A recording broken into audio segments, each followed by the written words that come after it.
And it's so easy to neglect how fast things have changed. We've been coming here to Barcelona for almost 15 years in terms of the Mobile World Congress, and yet never has an industry moved at the pace it has in the last 12 months. If you look at Barcelona, this last year, it was the #1 innovation city in all of Europe. And just this last month, they got named the #1 innovation city in the world. Interestingly enough, the architecture here is also stunning. And it isn't about routers and switches and mobility, etc., and sensors. It's about how do you create 47,000 jobs. It's about how you change the life of every citizen in this city. It's about how do you do traffic management, and how do you do focus on the environment, how do you do public transportation, and garbage collection, and parking. How do you do remote work capability, etc., and create the best environment for one of the very few cities in Southern Europe that is running an economically balanced budget. Interestingly enough, 3 weeks ago, we partnered with France in a way the French state has never done before. It was about digitizing together a country. And it's an ambitious partnership, as worded by their Prime Minister. And they've never done something at this scale with a business company, much less an American technology company. But what they were focused on was GDP growth of the country, creation of jobs, perhaps along with their equivalent of the business community, 1 million jobs over the next 3 to 5 years, growth in terms of GDP and inclusion of broadband to every citizen, literally $100 million of investment in startup mentality, new pilot cities and locations for the cities, smart cities in the future, security alignment, research development, education of 200,000 students in the next 3 years for the Internet of Everything, where the jobs will be. And what you're beginning to see is what I would call the digital era. From the 1990s through 2010, it was about the information era. And very candidly, the U.S. led it. What you're now seeing from 2010 to 2030 is going to be about the digital era. And right now, being very candid, Europe is leading. And you're seeing cities and countries, from Barcelona to Amsterdam, from France to Israel to the United Kingdom to Germany, saying how do we use technology, this Internet of Everything, which is a $19 trillion opportunity, and that's on profits and savings. The generation of jobs is much higher than that. That's the equivalent of the U.S. economy over the next 10 years. But it's way more than just connecting a whole bunch of devices. It's about connecting the right information at the right point in time to get to the right devices, to the right machine to make the right decision. And that really is what this is about. But if you watch the difference versus a year ago at the World Economic Forum, at the Consumer Electronics Show, at the Business Council, or even the Mobile World Congress, this Internet of Things was just a transactional discussion. And a couple of very leading-edge companies and service providers beginning to take some steps along that way. This year, at the Consumer Electronics Show, it was the #1 topic. The #1 topic about how this is going to transform every company, every city, every country goes digital. Every home goes digital. Every car, every wearable does. And with that, it's going to determine the economic job creation, who leads and who follows. With literally 100 business executives, CEOs in Paris, last Thursday and Friday at the Business Council, we looked at them and said 40% of you, and this can include us if we don't change, will exist in a meaningful way in 10 years.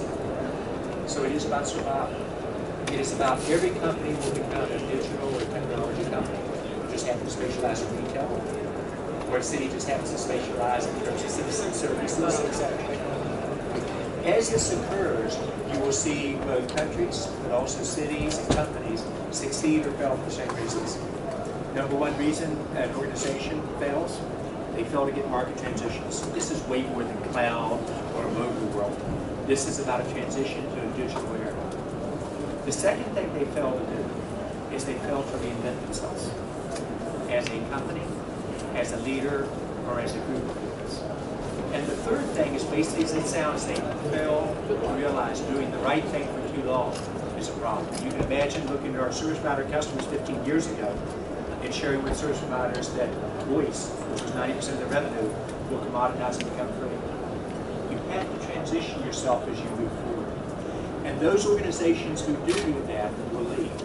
That's what you saw at the World Economic Forum. Any CEO is there, a government leader. It doesn't matter if it's Chancellor Merkel from Germany or the French leadership you suddenly see a willingness to change and an understanding, that's like I talked about in France, the creation of jobs, GDP growth, broadband to every citizen, and an economic ability that the peers do not have. And so today is not just an announcement of a couple of really, really neat elements of the technology on that.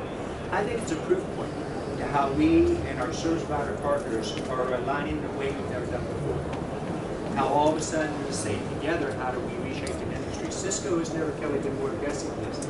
12 major partnership announcements. The ability to bring the Internet of Everything to life.